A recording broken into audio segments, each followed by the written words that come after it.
BJMP 6 ginako nga may ginpasulod nga baboy sa jail facility sa Iloilo District Jail sa Pototan para negosyohan.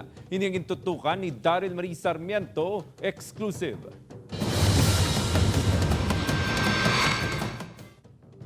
Matapos gindangop sa Western Visayas ang reklamo sang tiayon sang isa ka PDL sa Iloilo District Jail nga may ginasagod nga baboy sa sulod sang jail facility ka ginabaligya, gilayon nga nagpatigayon sang investigasyon ng BJMP 6. Nagwa sa pagpangusisa sang BJMP nga may tion gidman nga may ginabakal nga buhi nga baboy ka ginaihaw sa pasilidad para ipakaon sa mga PDL. Suno kay Superintendent Gilbert Piremne, ini ang inisyatibo sang jail warden. Nagabakagit man sila kuno sang baboy nga buhi outside.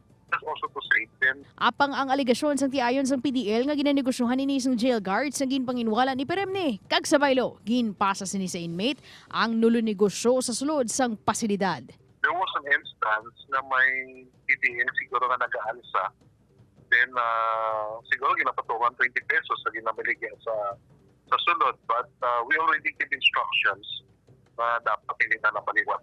Ginpangabay naman ni Piremne ang tagreklamo nga maghatag sang formal complaint agud may legal nga basihan ang mga reklamo sini kag mapanaugan sang nagakaigo nga penalidad ang mga imbulbado nga persona sa tion mapamatud-an ini. Sa complainant na nag-aalid sila, would like also to suggest siguro to visit siguro the office and siguro he can complain siguro sa may Good Service Council natin. Apang sabat sang tagreklamo. Alangan may makatuwid ko sa opisina ako hindi kasi initan lang ito yung gaya nga ako ba na susunod akong magkuhan kasi syempre ako pa malang yung nag-complain mo. Suno pa kay alias Nene, ang luyag lang man sini nga hindi na pagnegosyohan ng mga PDL sa jail facility.